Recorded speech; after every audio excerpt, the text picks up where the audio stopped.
Welcome to VoteProPot-Cast, the award-winning cannabis news podcast brought to you by VoteProPot.com. Here are your hosts, Phil Adams, Jay Britton, and Andrew McCreadys.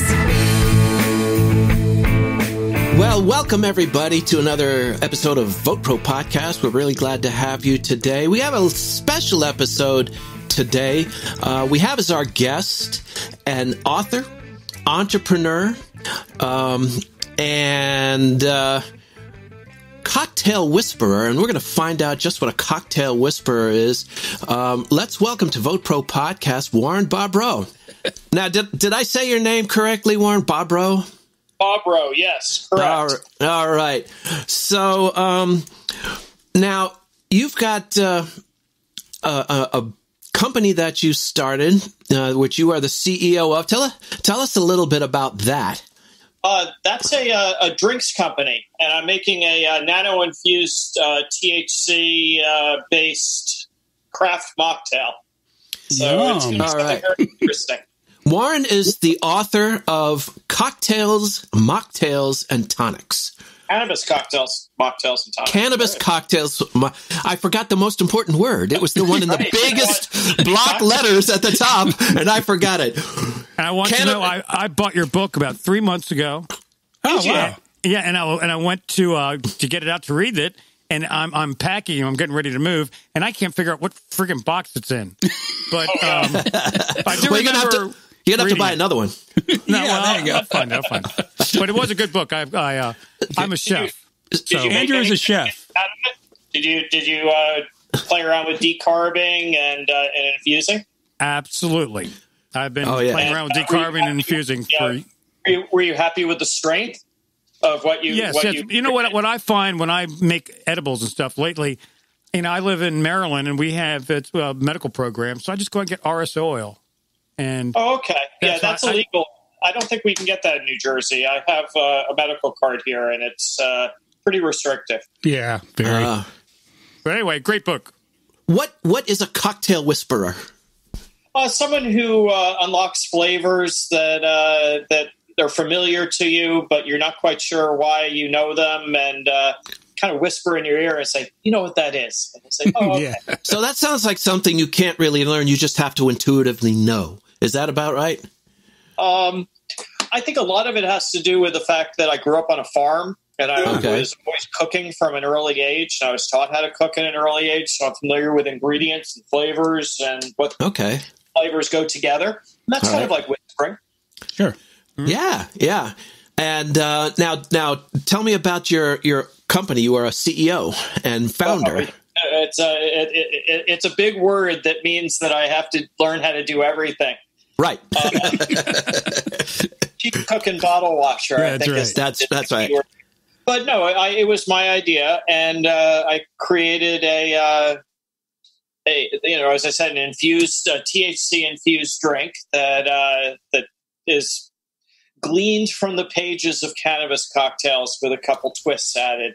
Because there's been some travel between the time that I wrote Cannabis Cocktails and now, and in that time I was a brand ambassador for a craft rum company. Now, there's no alcohol in my beverage that I'm coming out with, but when I worked for this craft rum company, part of the responsibilities of that job was to go to Russia and teach at the Moscow Bar Show, which I did gladly. And while I was there, I interacted with people who were from Vietnam, who were there to do their cocktail events as well, like I was. Okay. And one of the ingredients that they use in Vietnam is rice wine vinegar, and that's the secret ingredient in my my beverage because it gives rice a nice smack too.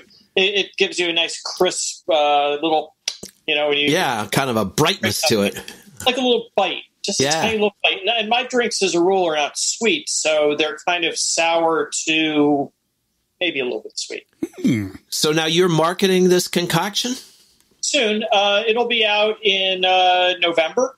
Where? Right before Thanksgiving in California. In California, New Jersey does not allow what I do. I didn't think so. And in California, you can't have, like you said, you can't have alcohol in cannabis. You can't have alcohol. Right. Well, can you have alcohol in any beverage? Could you infuse cannabis in any alcoholic beverage in the United States?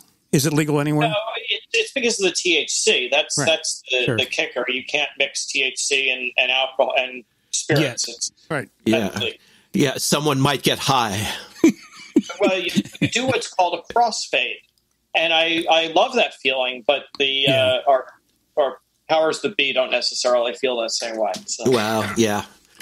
I think what we need is new powers that be. Well, you get your opportunity to do that very soon. Very soon. Yep. Hey, let me ask you a question. You're a contributor at Forbes. Yes, I am. And I've read a lot of your stuff there. And, boy, you've interviewed all kinds of cannabis movers and shakers, CEOs and investors and all kinds of different people. What are your thoughts on the cannabis industry? I mean, what do you see as kind of a trend? My thoughts as an industry, I think people are getting smarter. They're starting to get back to the land, if you will. One of the things that I like to say that I follow, one of the many things I follow, but one that I follow and I really enjoy is the use of biodynamics and organics in propagating cannabis, outdoor grown, under the sun. Mm-hmm. I think that's really important, and doing it as little as you have to do to make a product as healthful as possible. I think that's really important. I grew up on a biodynamic farm in New Jersey belonging to my family. So they put that into my brain at an early age, that it was good to have something that we call living soil, that every batch, the soil doesn't get thrown out. The soil is part of the equation. Sure. And it's the most important part of the equation. And that matches well with sort of the audience, you know. I think the cannabis audience in general tends to be open to that, as opposed to the big corporate farming and all that kind of thing. Well, there's that as well, and that's I want to focus on the topics that I want to focus on, and no one really tells me what to do.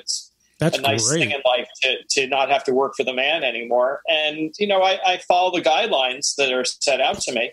But I love writing about small producers, small farms, like this little one right here. So do you believe? So do you? This is from New Jersey. So do you believe there should be an appellation system in cannabis? Oh, absolutely. Yeah, I've always promoted the appellation system, like in Napa and in Sonoma, and for wine. I think it's extremely important to have appellation. Well, Mendocino County, doesn't Mendocino County have like 12 appellations now? I believe so, but there's nothing in Napa, and there should be, because the soil's so darn good there. For our listeners, remind us what the appellation system means. It's that you were reminded to produce the wine under certain regulations, if you will, and it's different regions have different approaches to the propagation of wine. Sometimes they use special yeast. Sometimes they use wild yeast. Sometimes the yeast comes from the farmer down the block, but you have to use that in different appellations.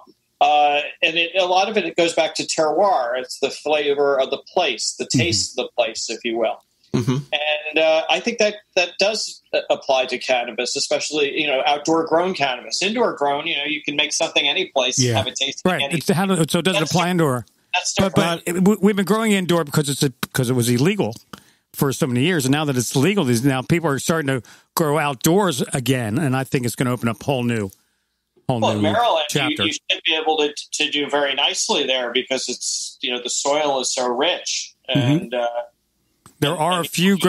Most of the growers are indoor. There's a lot of greenhouses, and I've heard that there have been some outdoor grows. So, wow. Well, what do you think? What do you? Not in New Jersey. Warren, what do you think about? You talk about small, boutique kind of farms. What are their chances of surviving in this kind of corporate culture? I mean, we're seeing it in all these states like California, New York, or New Jersey, where they have the vertical system to get a license, and so they're just carving it out. It's these huge corporations coming in. Yeah, they're out there, but there's always going to be craft cannabis, and that's something that I focus on. I try not to worry about the big players as much as I want to focus on the ones that are. We agree completely. So when you say craft cannabis, do you mean growers, processors, retailers?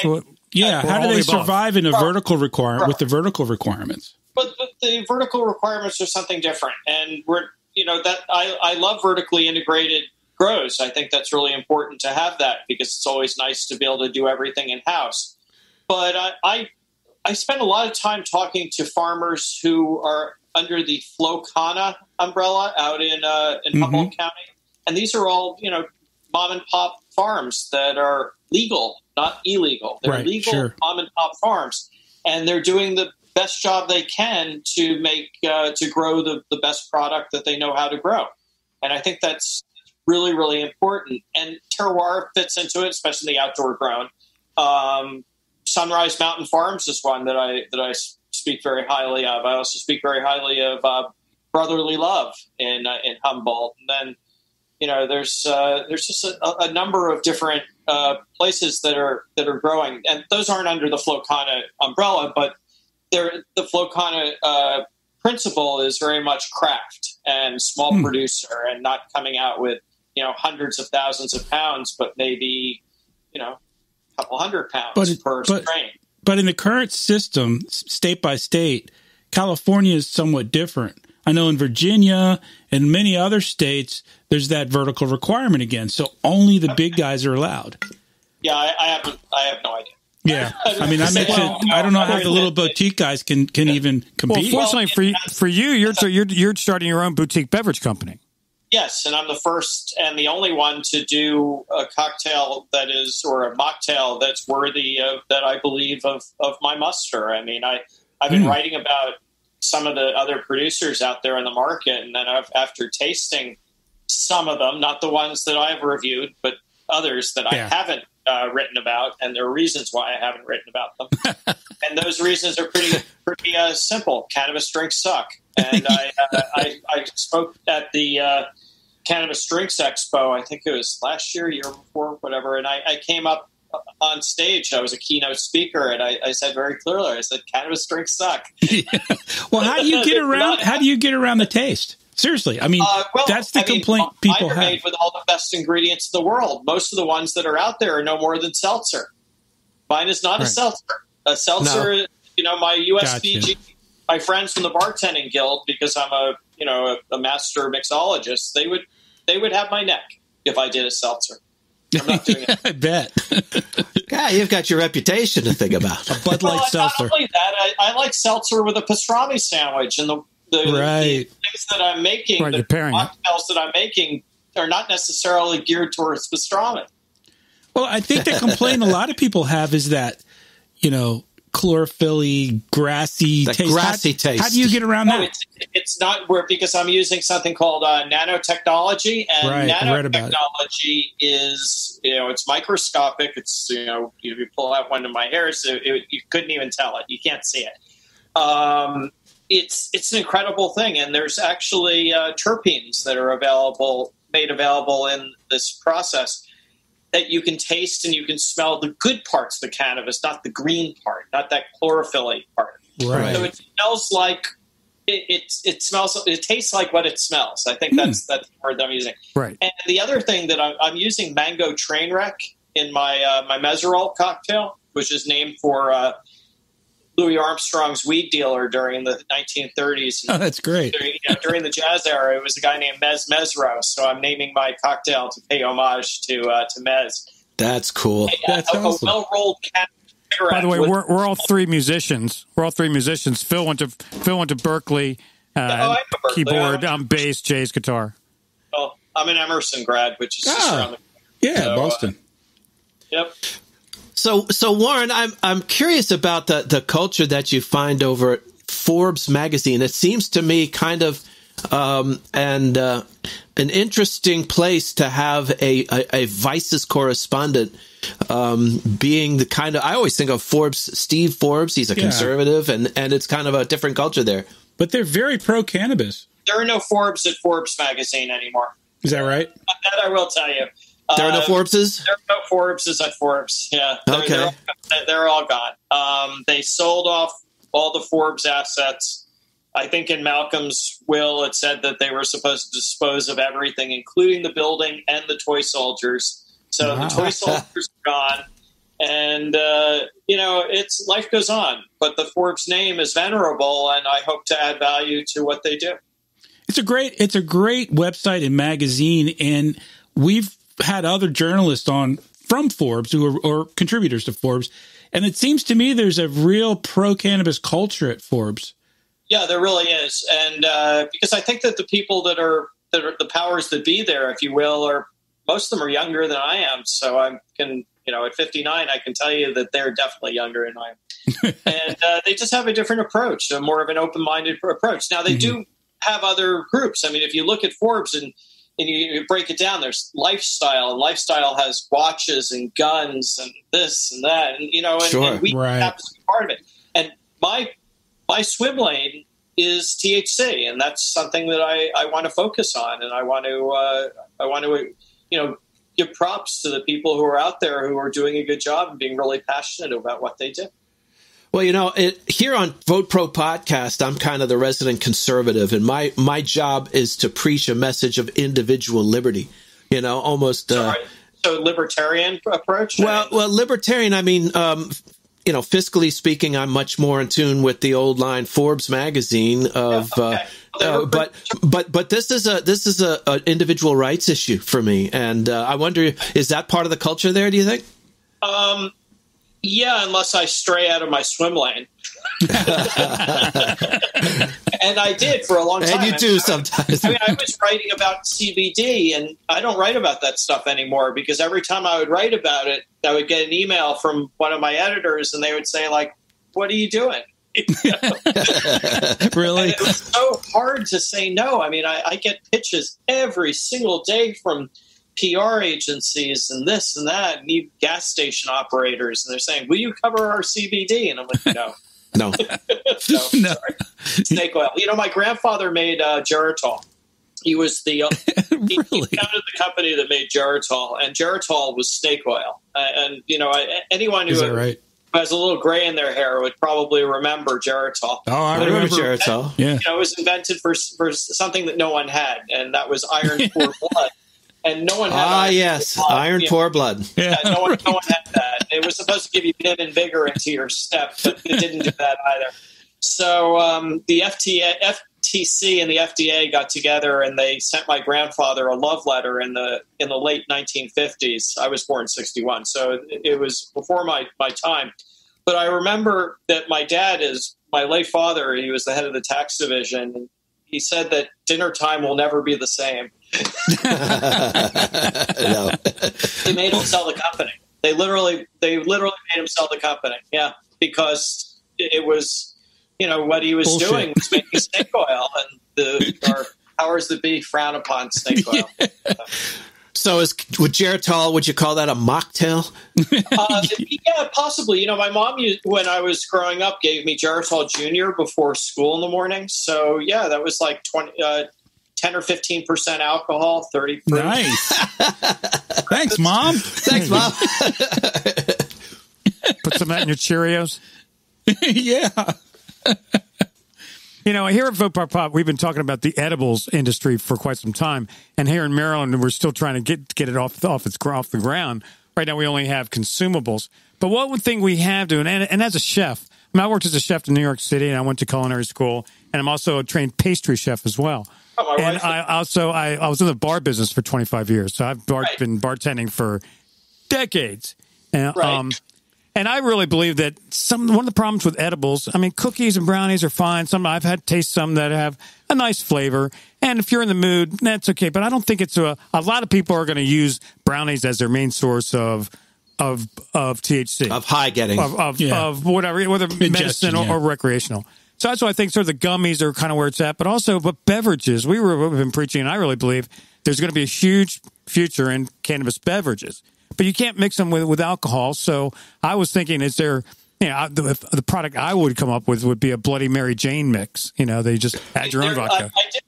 So I did a Bloody Mary Jane for in High Times, but I took a different step with that, and I made it with the Clamato juice that you get up in Canada.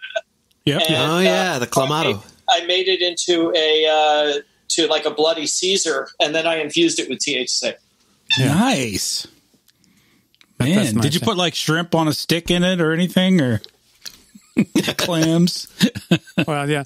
But one thing that the problem with edibles, I find, is that you want to dose. You want to be able to dose yourself. You want to know how much you're eating. So that's why like a bowl of hummus or something is nice. But yeah, that's true, Andrew. That's why I find and beverages, you can kind of do that. It's like liquor. You know, if you can pour a 1 ounce shot, there's going to be so much THC in it. Or you could also package. You know, I always thought it'd be great to make the little. I wish it did work that way, but it doesn't, and a lot of it has to do with the potency of the cannabis itself. Right. So the medical stuff, the stuff with high CBD, is going to have no effect whatsoever. And it's so funny. I appeared on Viceland on Vice magazine, their TV show, and they asked me to make them a CBD punch that they could feel, and I thought about it for a second and said, that's really strange. And anyone knows who's worked with CBD knows that you can't feel anything in CBD. You can't feel it. There is nothing to feel. If anything, it's going to put you to sleep. And I didn't want to put them to sleep. So I gave them 50% THC, 50% CBD, and unleashed what we call the entourage effect. And destroyed them on live TV. I got to go back and find that on YouTube. Good job. February 27th, 2019. I'll do that, definitely. Warren, you're a pretty prolific writer. You've written, 6 books now? 6 books, thousands of articles. I've been in the Oxford Encyclopedia of Food and Drink in America, also the Gotham edition of the Oxford Encyclopedia. I think I wrote about cocktails or something to do with cocktails. You don't remember? Yeah, well, there's been a lot of stuff. And in a short period of time, I mean, I've only left the corporate world in May of 2009, so I've done all this stuff. I mean, I never wrote a word before like 2010. No kidding. Wow. You've also done TV and radio, I understand? Oh, of course. I have a great face for radio, and even better for We all got a face for radio. That's why we're podcasting, brother. We're all the same age, by the way. In fact, we're all 3 older than you, but that's another... Not by much, I'm sure. Not by much. No, a year or two. A year or two, yeah. 1960, I was born. 59. Oh, okay. There you go. Well, give us a quick summary of your books. Tell us real quickly what they're... My first book was called Apothecary Cocktails. Apothecary Cocktails was my first book in 2013. And here it was translated into French for the European market. But it was a view into the early apothecary shop where someone would have some sort of affliction, and they wouldn't necessarily go to a doctor because doctors were out in the field healing broken bones and things of that nature. So preparatory pharmacists or apothecarians were the ones that were making the drugs that we took, and they did all that stuff from scratch. And how that's so important to history in a way is that the fragile ingredients were mostly fresh herbs or preserved herbs, and how do you keep things like that fresh? Well, they didn't have refrigeration. There was no electricity. Alcohol? So they used alcohol. And I happened to be down in New Orleans for the yearly event known as Tales of the Cocktail. And I was doing a book signing for my 3rd book, Bitters and Shrub Syrup Cocktails. And at the same time, at the Pharmacy Museum, they were doing an exhibition. And that exhibition was for cannabis in the early apothecary. And at that very moment, I knew what my next book was going to be. There you go. Yeah, gotcha. So, I mean, cannabis obviously has been used, THC has been used for 5,000 years of history. Yeah, but I mean, even in the United States for a couple hundred years. Well, we haven't been around for 5,000, but in China, 5,000, definitely. Well, that's interesting. Where can folks go to find your books? I assume Amazon and. No, I always say you can go to the usual suspects. You can go to Barnes and Noble and Amazon, and if you're up in Canada, you can get it on Indigo. But I always say you should go to an indie bookstore. There you go. And the reason why you should go to an indie bookstore is because they're probably a local. They're probably someone who's in your town and you may or may not have a relationship with. But if you do, they know what kind of books you want. And they can get just about anything these days in a day or two. So I would say before you pick up your computer and say, we're going, oh, yeah, there, GPA 420. After you decide what you want, go call your indie bookstore. They need the business. That's support your local merchants. Absolutely. Support your local merchants. Anyone can buy anything they want on Amazon. You can have it tomorrow if you have Prime. I appreciate that. I mean, it works the convenience, very well. But you're right. But it's nice to be able to support a local store. Agreed. Well, I've been a bartender for decades, and I mean, I'm just really excited having you on the show. I could ask you, there's a million questions I would love to ask you. And I would really like to sit down and get stoned and drink with you, quite frankly. I'll second that. Where are you located? I'm in Morristown, New Jersey. Oh, so we're in D.C. As opposed to Morristown near Philly, this is the northern one. Oh, okay. Okay. Well, hopefully when these expos and things start opening back up, we'll try to have our paths cross again, hopefully. We're definitely going to rush out and get all your books. I can't wait to read them. Yeah, I think that you're going to have trouble getting the French one, but the one that's still in circulation right now is this one, and of course Cannabis Cocktails, but the Craft Cocktail Compendium.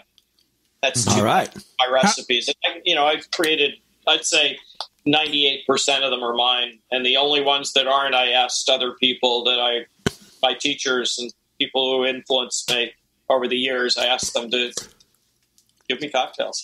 Right. All put together by a master mixologist. I worked at a restaurant. I worked as a chef in a restaurant that Dale DeGroff was a consultant in the bar. Dale's an old friend.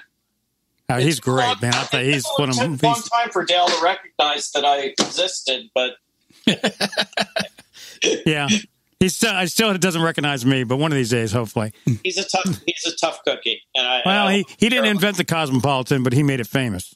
I think as the story goes. I think that Dale's great strength is that he's just the best person with people that I've ever seen.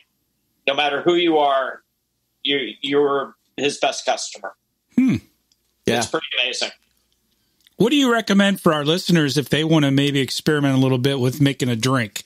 I would stick to the simple things that you can duplicate at home pretty easily without technology. I mean, I'm a scratch trained chef. I went to Johnson & Wales and did the ACF apprenticeship. So I always focus on doing things from scratch.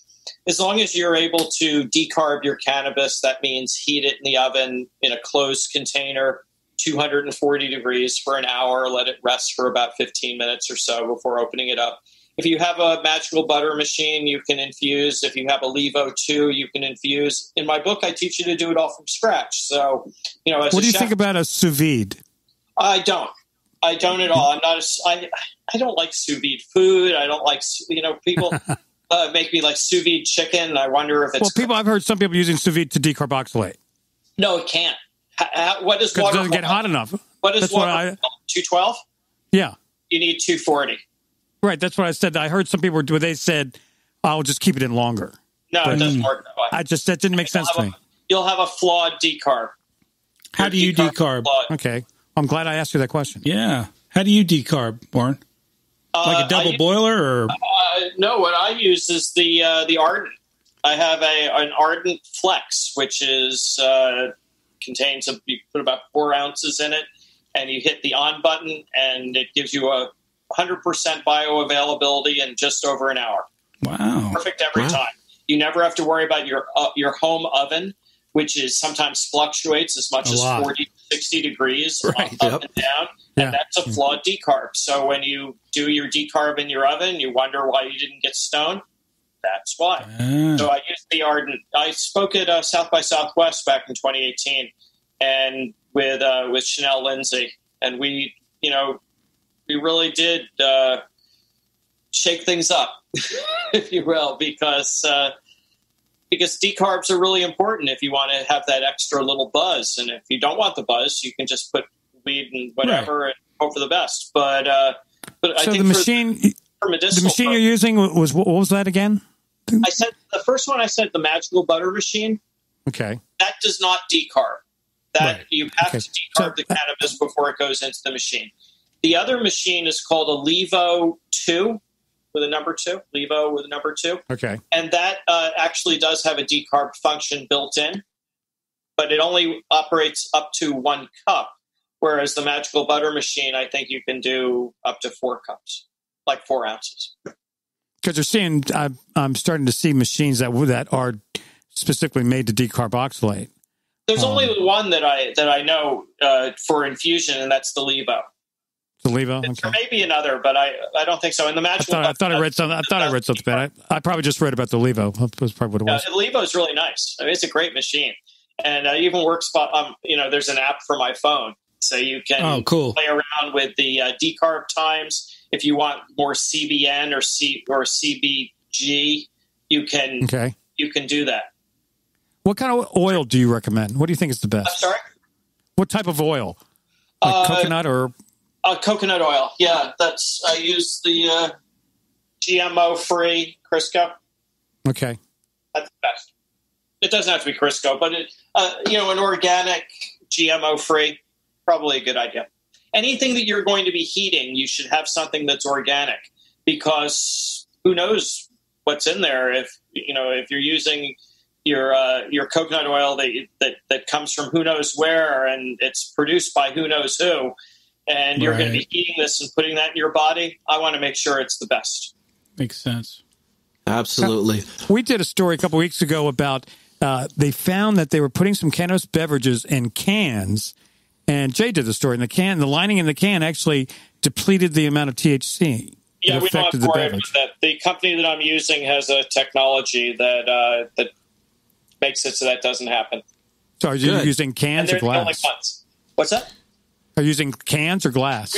Cans, yeah. I'm using cans. They're I can't tell you exactly what the technology is, but there's a coating on the inside of the can that the THC doesn't adhere to. That makes sense. That's great. When do you expect this product to be on the market? We're hoping for the beginning of November.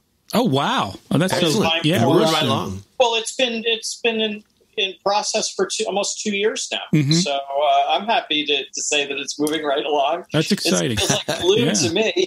I bet, yeah. Well, did the COVID pandemic affect the rollout? No, not at all. No. That's good. If anything, it's busier than ever in the cannabis industry, in the beverage industry. They can't keep the stuff on the shelf because, if you live in an apartment and your neighbors don't smoke cannabis and they don't like the way it smells, they're going to make your life very difficult. They're going to complain to the landlord. They're going to say that the cannabis smoke makes they don't like it. It's like cigarette smokers in an apartment. You don't want to have a cigarette smoker next door. Everything's going to smell like cigarettes. I'm not saying that it's bad to have the smell of cannabis, but not everyone likes the smell of cannabis. That's why it's so nice to have a beverage, because I can guarantee you're going to get stoned and no one has to know what you're doing. Because you can mix and it's refreshing. Cocktail. Oh, it's crisp and it's aromatic and it's refreshing and it's fun. And I can't wait to try it. How potent are your drinks? How many? 10 milligrams for 8 3/4 ounces. That's perfect. It's live resin, so it's even more potent. Perfect. You Okay. know what live resin is? That's the most concentrated form of the concentrates. Live resin also has a different terpene profile than other concentrates. It does. Doesn't it? It does, but I'm using the mango train wreck, so the terpene profile is from the mango train wreck, not from the live resin per se. Right, but I'm thinking that could be a good thing. Oh, it is a good thing. Yeah, that's what I'm saying. That's a good thing. Awesome. Especially you don't have that chlorophyll flavor. You don't have any of that green flavor that predominates in a lot of, I wouldn't say a lot of cannabis beverages. Most of them taste like nothing. Yeah, right. Well, cannabis beverages, seltzer water. I think they're taste like water. I think, or water with flavorings added. That's not necessarily the direction that I want to go in. I wanted to use the best ingredients on earth that I could get. And I had long-time personal relationships with ingredients manufacturers such as Pickett's in Denver, Colorado. They make a Great Britain-style ginger beer syrup, which is spicy, and it tastes like something you would have in the Caribbean. It's really incredible. Yum. Then I have a tangerine syrup from a company up in Massachusetts called Fruitations. Nice. And that's just pure fruit. And you can mix a delicious craft cocktail with that as the base. That's for my 1851 zombie drink, which is a takeoff on the 1934 zombie drink. I was a rum judge, so you have to think about Martini's Damn, the that rum sounds good. My mouth is watering right now. And then I would recommend that zombie to be drunk with a little rum agricole, but that's for you to do at home because obviously, I can't advise you to do it, but I can tell you it tastes delicious with rum agricole from Martinique. Well, it sounds delicious. Freshly crushed sugar cane juice as opposed to molasses. Oh, nice. Well, Warren, we're really happy that you joined us today, and really just on short notice. And we're going to list your books on our show description, so folks can get right to that and go to your local bookstore and pick them up. And the latest one is Cannabis Cocktails, Mocktails, and Tonics, correct? Actually, I'm going to correct you. The latest one is the Craft Cocktail Compendium. The fourth book was the Cannabis Cocktails, Mocktails, and Tonics. All right. Well, we're going to list them all, and I'm going to get some. I know Andrew needs to get his copy, and we're going to keep an eye on you on your articles on Forbes magazine. Warren Bobrow. And let us know when the next book comes out. Right. We're going to have you back on the show. We'll have you back. In that drink. Hopefully you'll have me back before my next book because I'm not writing any more books right now. But all right. Well, we'll have you back when you launch the drink, when the drink is out, and definitely. We're all gonna enjoy it together. So we wish you really all the best with your business ventures here out in California. I think I love the idea, the concept, and I just love craft, artisanal. I love artists getting involved. Absolutely. That's what I think. I can appreciate the Chick-fil-A sandwich, but sometimes I want just the local chef to make something for me. I like, I'm a scratch-trained chef, a saucier, so I love the idea of flavors that are coaxed from nature. Mm-hmm. Excellent. Absolutely. All right. We got a party. I want to party with you, dude. I definitely want to party with you. Yeah, really. Who would have this? I love it. The Thomas Jefferson. I knew Lamy. This is really nice. All right, Holmes. All right, Warren Bobrow. We will be in touch, and folks, we hope you enjoyed the episode. If you did, if you get a mind to, go on Apple Podcasts, give us a 5-star rating, share us with a friend. What else, Jay? Send us an email at podcast@VoteProPot.com and check out our mugs. Go to our website and buy a mug. Support the cause. Absolutely. Andrew? And also, if you haven't registered to vote, get out and register to vote. Talk to everyone you know over the 18 or someone who's going to be 18 before November. Just do it. Get them to register. Grab them. You can register online. Then you can go to VoteProPot.com or Rock the Vote. You can register online. And then once you're registered, apply for an absentee ballot. You can do the whole process with a joint hanging out of your mouth from your couch. You don't have to get off your ass to do it. You can register, you can vote, and you can change it. Let me just give you one takeaway. I was in Russia in 2015, and I was told not to speak about politics, but every single person who came up to me said, "Why don't Americans vote?" Boy, that's a good point. That's a damn good question. Yeah, it's a damning question. So for Russians asking me, they would do anything to vote for the opportunity. You're damn right. You're damn right. Yeah. What else, Andrew? The only thing worse than someone who can't vote is someone who doesn't vote, and then bitches about it, and then is apathetic. Right. Yeah. Right. Yeah. Well, okay. Also, if you would like to find out more about VoteProPot and politics and everything that about to do. Let me try that again. Just spit it out. There's so much going on in the world of cannabis, we can't scratch it on. We can't even scratch the surface on our podcast. So we share a lot of information on our social networking platforms. So just go to LinkedIn, Facebook, Instagram, or Twitter and do a search for VoteProPot.